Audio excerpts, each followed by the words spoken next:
Hi, my name's Marie. And 4 years ago, my brother left me stranded at the top of a mountain, said I was ruining the vibe. No phone, no ride, just me and the cold. He told the whole family I chose to leave. No one asked if I was okay. No one came looking. And now, after all the silence, all the lies, a U.S. senator just thanked me. You want to know what happened in between? Yeah, you should. I was in bed, lights off, just the glow from my phone screen lighting up the corner of my room.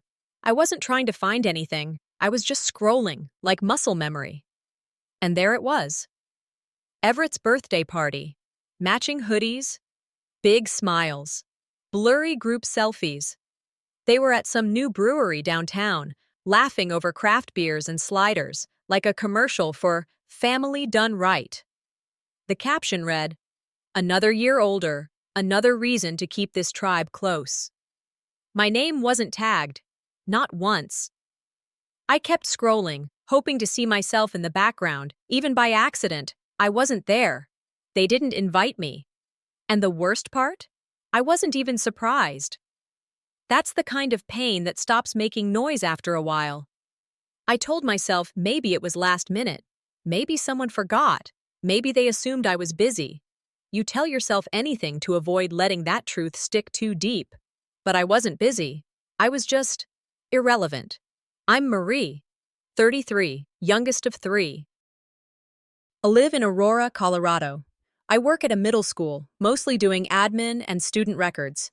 No husband, no kids, just a cat named Blue who's older than most marriages in my family. Growing up, I was the quiet one, too quiet, the kid who read at dinner and hated loud music. My brother Everett, he was always the center of attention. Big laughs, big career, big personality, real estate. Everything he touches turns to sold. My mom, Darlene, still lights up when he walks in the room like he's the second coming of cable TV. Dad passed when I was 11. Cancer. Everett handled the eulogy. I remember people crying harder at his speech than they did when they lowered the casket. I sat in the third pew, holding Mom's hand. She never squeezed back. In this family, you don't really get disowned. You just get erased, unless someone cancels. That's when you get the call. It came 3 days after the party. "Hey, we're heading to Snowmass next week," Everett said, casual as ever. "Got an extra spot. Our buddy Todd had to back out. You in?" I stared at the wall for a second before I answered. "Sure, yeah, thanks. It'll be good. Family time, chill, you'll love it. Just need you to grab your own lift pass. Everything else is covered." There it was, the add-on, the reminder that I wasn't exactly in the plans, just wedged in because someone else bailed. Still, I said yes. Next day, I went shopping. My old snow pants didn't fit right, and my boots were outdated. I tried on 3 different jackets before I picked the one that felt least like me. I didn't want to stand out. I wanted to fit in, to blend, to vibe, whatever that meant to them. I bought Everett a mug, navy blue ceramic, engraved with "Happy Belated, Still the Best Big Brother." It wasn't a joke. I wanted it to be a reset button. Before I left, I stood in front of the mirror and whispered, "Don't overthink. Just go. Be easy." I got to Snowmass a day after the others. They were already deep into their own rhythm, inside jokes and group texts I was never part of. When I arrived, no one stood up to greet me. No one offered to help with my bags. Piper, Everett's wife, smiled and handed me a pass. The name on it read, "Guest." Not Marie, not even M, just "Guest." I didn't say anything. I just smiled back like it didn't sting. They had matching hoodies, white with navy font. Mine wasn't there. Piper shrugged. "We weren't sure if you were for sure coming." I nodded. "Yeah, that makes sense." I pulled out the mug I'd brought, wrapped it in tissue paper, gave it to Everett as he scrolled through his phone. "Oh, cool," he said, tossing it onto a table already cluttered with other gifts. Later that night, I sat in the shared lodge room, wrapped in a blanket that wasn't mine. I heard them outside, still laughing. One of them made a toast. Someone else snorted. I opened Instagram again. Same photo. Same caption. "Family that vibes together." I whispered it once, then again. This time like a question. Do I? I closed the app and let my phone drop to my lap. The laughter outside got louder, then quieter, then gone. I packed my board the next morning with a knot in my stomach, hoping the slopes would give me a clean start. The cabin was quiet when I stepped into the main room. Coffee mugs sat in the sink. Someone had left a plate of half-eaten eggs, but no voices, no laughter. They were gone. There was a dry erase board hanging crooked on the wall. Everett had drawn up the day's ski squads, neat columns of names, who was with who, which runs they'd start with.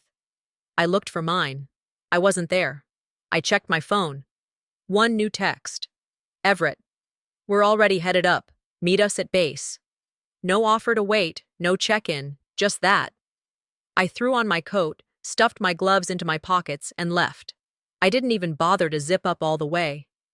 The sun had barely broken through the tree line by the time I got to the lift. I saw them, clustered at the front like a catalog ad.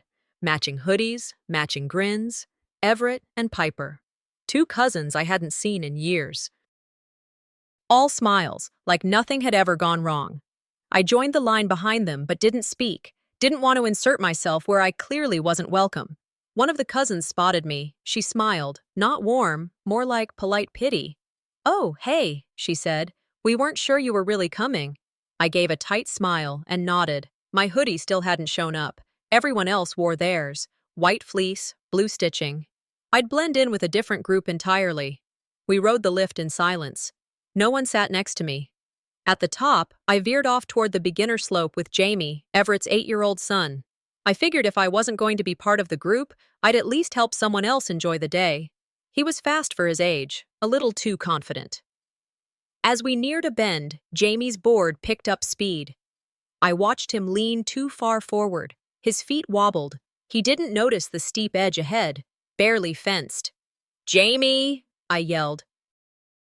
I dropped into a side slide and sped toward him. I caught him just before he could tip over. My body blocked his path as we both tumbled to the side.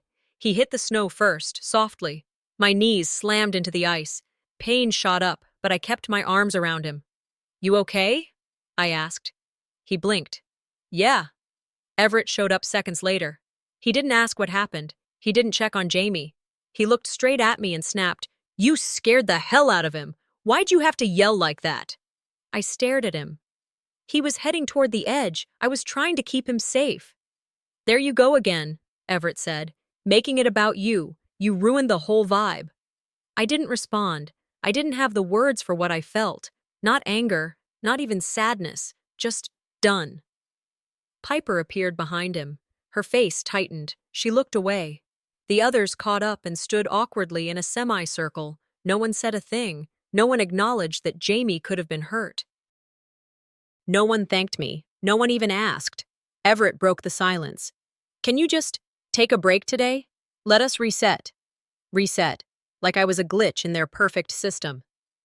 They all took off again, boards slicing the snow. I stood there, knees still aching, watching the trail they left behind. "I'm not the danger here," I whispered. Back at the lodge, I found my things moved. My bag sat against the far wall of the shared room, like it had been swept aside to make space for someone more central. In the dining area, a pile of folded hoodies sat on the table. Still no sign of mine. Piper walked by. "Sorry about earlier. It's just, they get tense fast." She didn't stop walking. On the counter, someone had scribbled my name on a paper cup. Wrong spelling. Mary. I poured some coffee, reheated something that looked like lasagna from the night before, and ate alone. The others were out at some restaurant. I knew because they tagged each other in a group photo. No caption this time. That night, back in my bunk, I couldn't sleep. I kept thinking about how often I'd been told I was too sensitive. How many times I'd been blamed for noticing what no one else wanted to see. I remembered being 16, on a road trip, warning everyone that the cousin driving was nodding off. They told me to chill. We almost hit a deer 10 minutes later. They laughed. I didn't. And now here we were again. Maybe I wasn't dramatic. Maybe I was just paying attention. And maybe, just maybe, I didn't need to keep proving that. I didn't expect warmth when I got up that morning, but I didn't expect a cold this sharp either. The air in the lodge felt stripped. Empty plates sat on the counter. No one was around. I checked the fridge. No breakfast left, not even coffee. A note was taped crooked to the door. Sharpie, Everett's handwriting. Meeting at Summit. Blue Trail. Don't be late. I stood there, mug in hand, reading it twice. No name, no Marie. I dressed fast, zipped my coat, jammed my boots on, yanked my board off the rack. I didn't even tighten the straps properly. I just needed to move. Anything but stand still. The lift ride was quiet. The sky overhead, dull steel. The wind gnawed through every seam in my jacket. The summit came into view, and with it, them. They were there, grouped up by the blue trail sign. Piper, Everett, cousins I barely knew. Laughter floated up from them, as if the air didn't dare interrupt their joy. I waved. No one waved back. They saw me. I saw Everett glance my way, nudge someone, say something. And then, they pushed off. One after another, carving through the snow like synchronized birds. I yelled, "Wait!" No one turned, except Jamie. His head tilted for a second, but Everett reached over, put a hand on his shoulder, and guided him downhill. I stood alone on the summit. No tracks but theirs. No noise but the wind cutting sharp through my hat. My breath thickened. I reached into my pocket for my phone. 4% battery. 1 bar of signal. No messages. No missed calls. No one was waiting. No one noticed. They didn't forget me. They left me. The board felt heavier in my hands now. I strapped in, shaky fingers fumbling through frozen buckles. I dropped into the trail, heart hammering, not from fear, but from rage that couldn't find words. My turns were sloppy, legs stiff, the slope steeper than I remembered. Halfway down, I caught an edge wrong. My board slid out from under me, and I slammed into the ground, elbow first.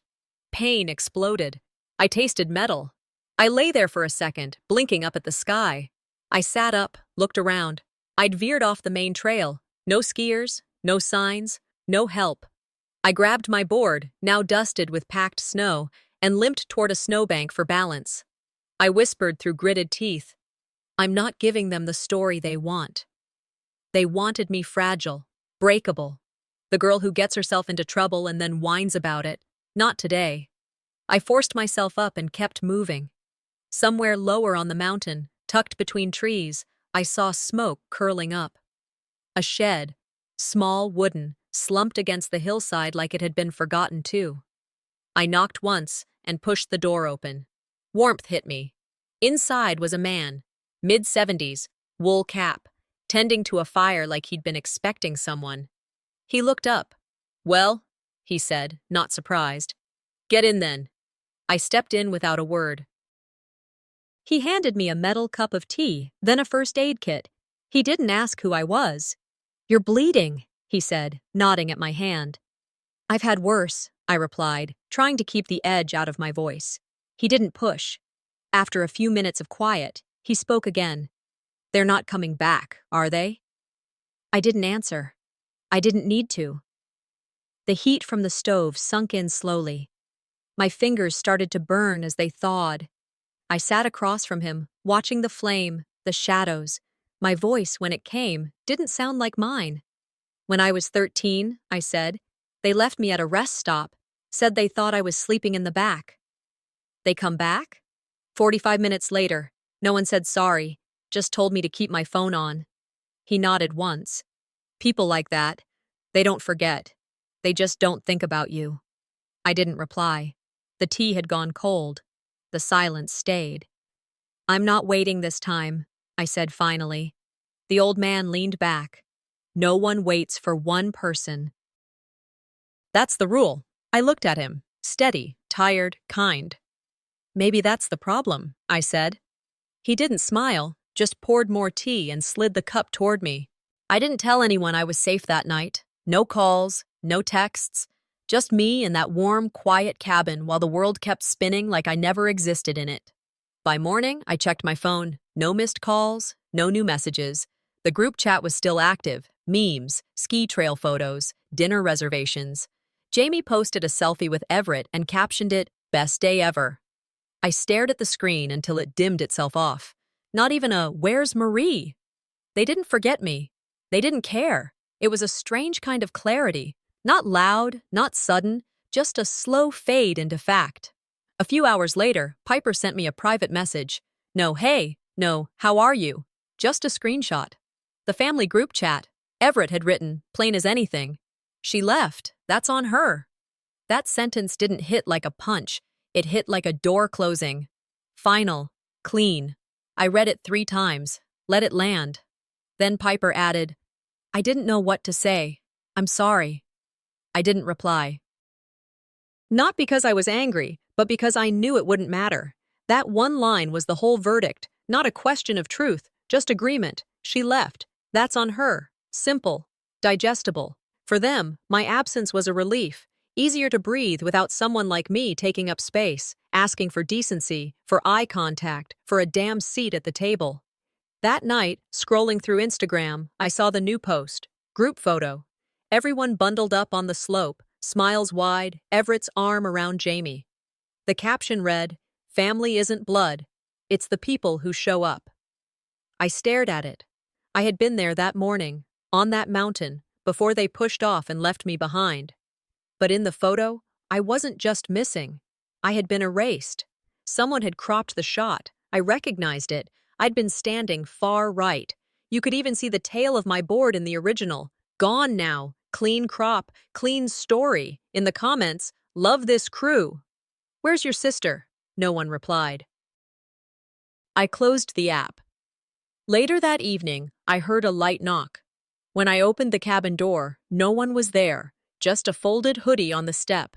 A sticky note was attached. Found yours, Chao P. No apology, no warmth, just found. I picked it up, no initials, no scent, no sign that it had ever been meant for me. Just like always, easily replaceable. I folded it, slowly, slid it into my bag, not because I wanted to keep it, but because I was done letting them decide what I could take and what I had to leave behind.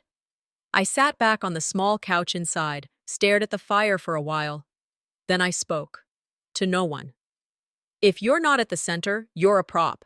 If you speak up, you're drama. If you leave, you're the problem. I listed it out in my head. Every moment they'd twisted things to make me the issue. The jokes I didn't laugh at. The times I stood up for myself and got called difficult. The things they forgot, on purpose. It wasn't one big betrayal. Just 1,000 tiny amputations, one after another, quiet enough that you question yourself, even while you're bleeding. I realized I'd been trying to belong to a version of them that didn't exist, or maybe had never existed to begin with.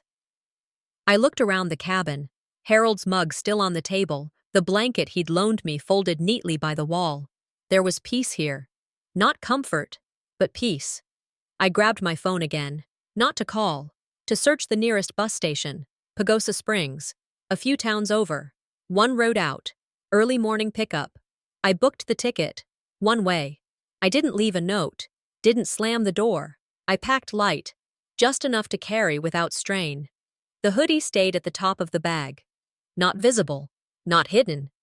I stood by the door for a few seconds, letting the silence breathe. Then I whispered, I'm not running away. I'm stepping out of the story they keep rewriting. The bus dropped me at a weathered stop just outside Pagosa Springs. No signs, no noise, just me, the driver, and my backpack. I didn't expect anyone to be there. I didn't want them to be. The ranger who met me at the cabin didn't ask questions, just handed me a key and said, Harold doesn't give this place to just anybody. The cabin was nothing special, musty, a little crooked. There was dust on every windowsill and the kind of silence that makes your ears ring. But the lock worked, and the walls held heat once I got the fireplace going. For the first time in days, I breathed without flinching. I made coffee from a tin I found in the cupboard, the kind you drink because it's hot, not because it tastes like anything. By the second day, I'd started scribbling on a yellow legal pad Harold left behind. Not poetry, not some revelation, just facts. What happened? Who said what? The little moments that stacked into something big. No reception out here. I didn't miss it. In the corner of the room, a trunk sat unopened. Curiosity got me after lunch. Inside, an old quilt, hand-stitched. The initials HB were faded in the corner. I didn't cry. I just folded it and laid it across the foot of the bed. I was grateful, not for the fabric, for the intention. There was a paperback on the shelf, spine cracked. I opened it at random. A sentence jumped at me. When no one comes looking for you, learn to look for yourself. It didn't feel like advice. It felt like permission. On the third day, Harold came back. He didn't knock, just stepped in with a tin of cookies and nodded at the fire. "Looks like you figured it out," he said. He sat across from me, didn't ask why I was there, just poured himself some of my terrible coffee and said, "You know they left me too." His voice wasn't bitter, just solid, unmoving. "Ski team, nationals. I crashed early in the run."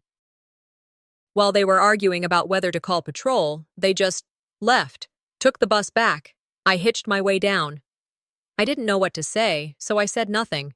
He added, "Not all pain has to become a performance, but it should change something." That stayed with me longer than I expected. When he left, I kept writing. Not for them, for me. I flipped back through my notes, underlined one line. They called it drama, but it was defense. That's what they never saw. Every sharp word, every shift in my tone. That was me trying to keep myself intact, because nobody else was going to. I stopped blaming myself.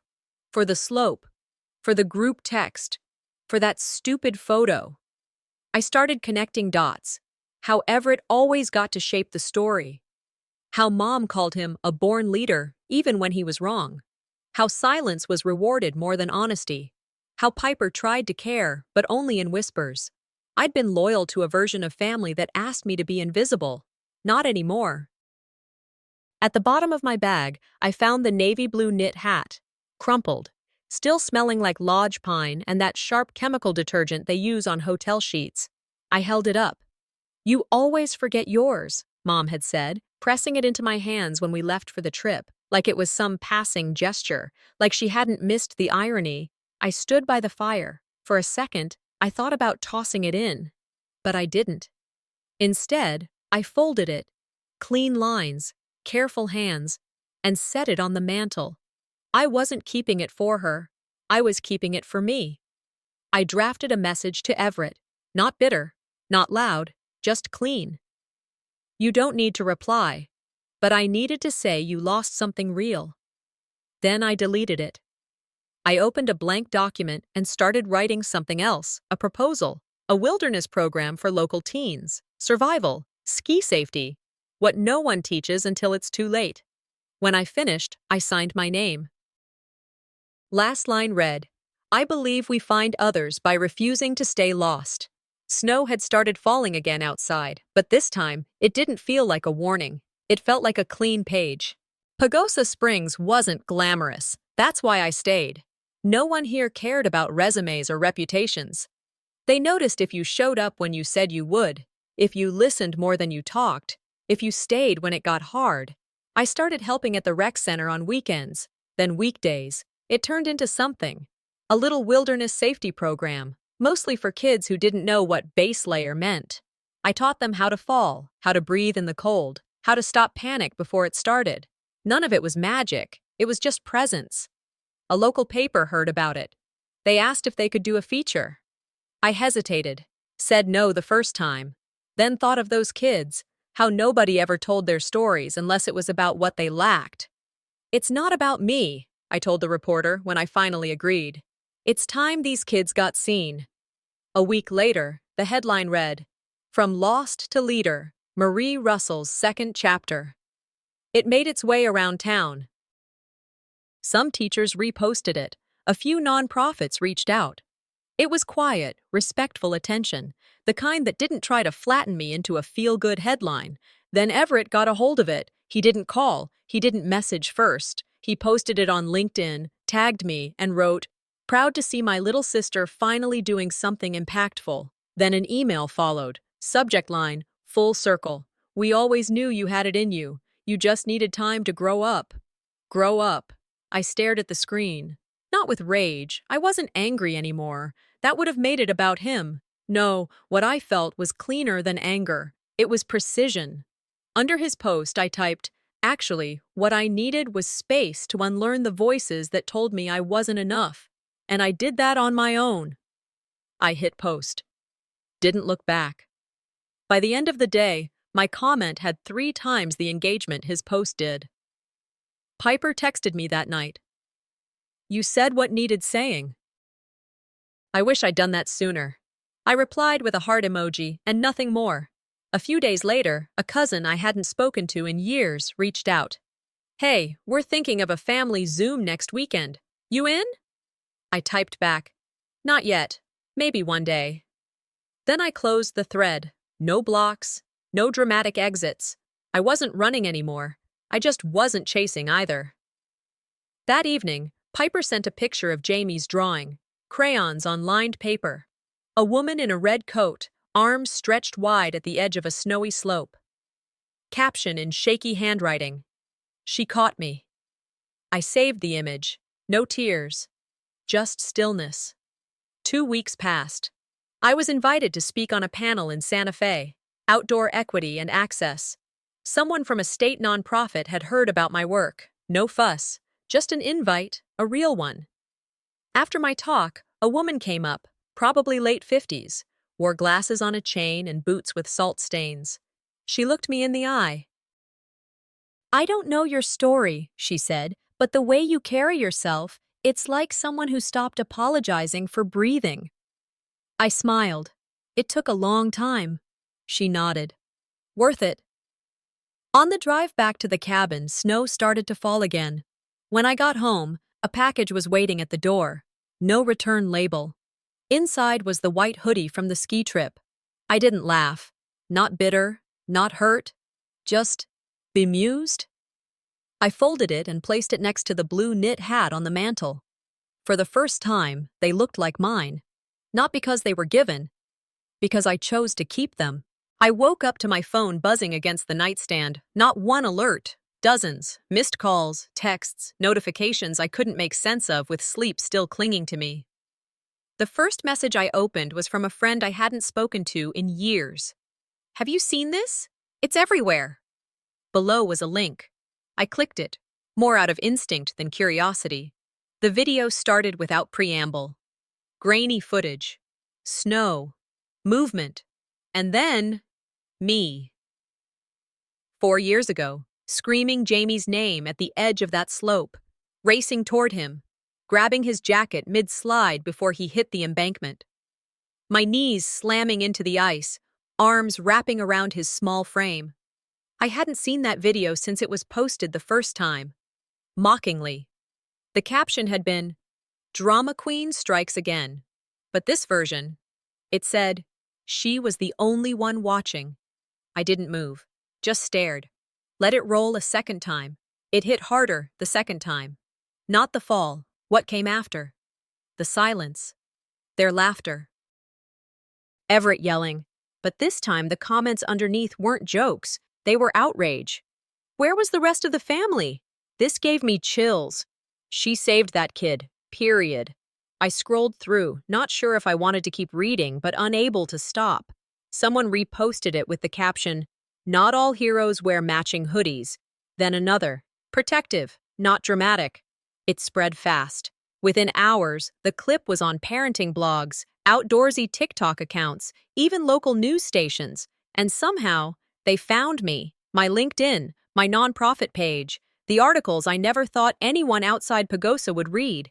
Strangers filled my inbox, women mostly, sharing stories, being the odd one out, the scapegoat, the one who saw the fire and got blamed for yelling fire. For the first time, I wasn't invisible. I was undeniable. Later that week, I helped guide a group of teens through a snow safety course. The air was sharp but bearable. The kids listened, trusted. And I didn't have to raise my voice once. Afterward, as I collected gear, a woman approached, mid-40s, confident, clipboard in hand. "You're the one from the video, aren't you?" I nodded slowly, unsure. "I thought so. I'm with the Western Regional Outdoor Alliance. We're hosting a forum on leadership and resilience next month. We'd love to have you speak." I blinked. "I'm not a speaker." She smiled. Well, you walk like someone people should follow. And that was that. Back at the cabin, Piper texted, I saw the video. It's everywhere. Everett hasn't said a word. Typical. No message from mom, no explanation, no apology, just silence. I typed back. That silence? It tells me everything I needed to know. Piper replied, I wish I had your backbone. I didn't answer. Later that night, a reporter knocked on the door. She was young, nervous. Said her station wanted to do a piece, interview me, talk about the clip. I almost said no. But then I thought of the kids, the quiet ones, the ones who watched everything but were told to stay quiet. So I said yes, with one condition. We focus on the youth program, what we teach, not just what happened. She nodded. I got ready slowly, put on my boots, pulled the blue knit hat over my ears, not for comfort, for clarity. The interview was outside, cold but not freezing. I stood under the tall pines as the camera rolled. The reporter asked, Did you expect to become a public figure overnight? I shook my head. I didn't set out to be noticed. I just refused to let someone fall. She nodded, motioned to the camera guy to keep rolling. I looked straight ahead, not into the lens, but through it, past it. Sometimes the hardest part is realizing you weren't wrong, you were just early. And for once, that truth didn't tremble when I said it. It stood. Denver was loud in a way Pagosa never tried to be. The Capitol building loomed ahead, its steps slick from morning frost. I adjusted the strap of my bag and walked through the glass doors without slowing down. Staff inside were all nerves and clipboards. A woman with a headset guided me through marble halls and into the main chamber. You're in the third row near the center, she whispered. You'll be introduced before the final panel. I nodded, thanking her, then glanced at the printed guest list laid out at the check-in table. A few corporate sponsors, some state representatives, and one name that didn't belong to me. Everett's client was listed as a donor. Of course. I sat down, hands calm on my lap, but the heat started rising behind my ears. Not 10 minutes later, Piper's name lit up my phone. Everett's here. And your mom? I didn't know until I saw them walk in. I didn't answer right away. Then, good. They can hear this too. I turned slowly. Saw them standing near the back. Everett was already smiling like it was just another networking event. Mom looked everywhere but toward me. She had that soft church face on, the one she used when pretending things were fine. A seat beside me stayed empty. I didn't look at it again. The MC called my name. I stood, smoothed my jacket, and walked to the podium. My words were rehearsed. About outdoor equity, about youth access, about wilderness safety. I stuck to the story they asked me to share. The work, not the wound. But then I paused and looked straight into the room. They called me dramatic, I said slowly. I called it survival. The air shifted. I let it sit. I didn't stop because they asked me to. I stopped trying because I realized I didn't need to prove myself anymore. A few people shifted in their seats. One woman near the aisle put her hand to her chest. No applause yet, just tension, the right kind. When I finished, I stepped down. I didn't look at Everett, didn't look for Mom, but a senator from Colorado caught me before I reached my seat. You didn't just teach kids how to survive, he said, shaking my hand. You reminded all of us what leadership without ego looks like. The cameras caught it. Our handshake. His words, his face serious. Everett stood off to the side, stone still. Piper, 3 seats behind, mouthed the words, "That's your mic drop." Backstage was quiet, until Everett walked in. You could have given us a heads up, he said, arms folded. I turned toward him, calm, unshaken. You're not owed that, I said.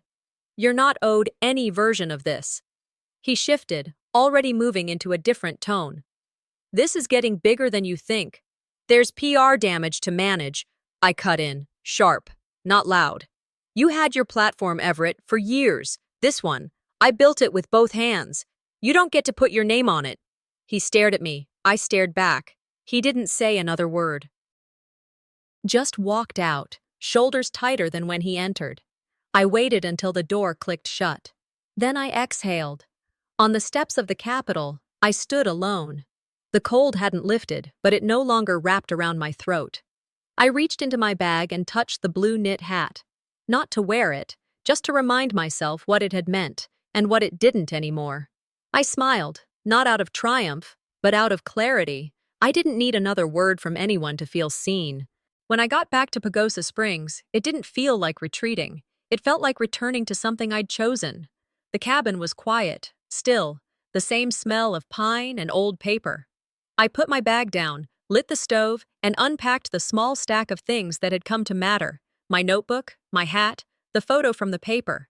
I placed the knit hat back on the mantel, right next to my speaker badge from the Capitol. Outside, the snow had started again. The woman at the coffee shop gave me a free muffin with my usual. No comment, no big deal, just a small kindness that didn't ask for a story. I stood by the fire and said out loud, "This is enough." A few days later, an envelope arrived. No return address. The handwriting on the front was uneven, kid lettering. Inside was a folded drawing from Jamie, a crayon sketch of a snowy hill. 2 stick figures, one bigger, holding the hand of a smaller one. My name written at the bottom in red marker. A caption: "She didn't let me fall." I held it in both hands. No tears, just silence. I tucked it into the back of my journal, slid my palm across the page like sealing something in place. Later that week, Piper sent a message. "Everett's quiet. But he saw it all. So did your mom. They just don't know how to say they were wrong." I stared at the message for a long time before replying. "They don't have to. I'm not waiting anymore."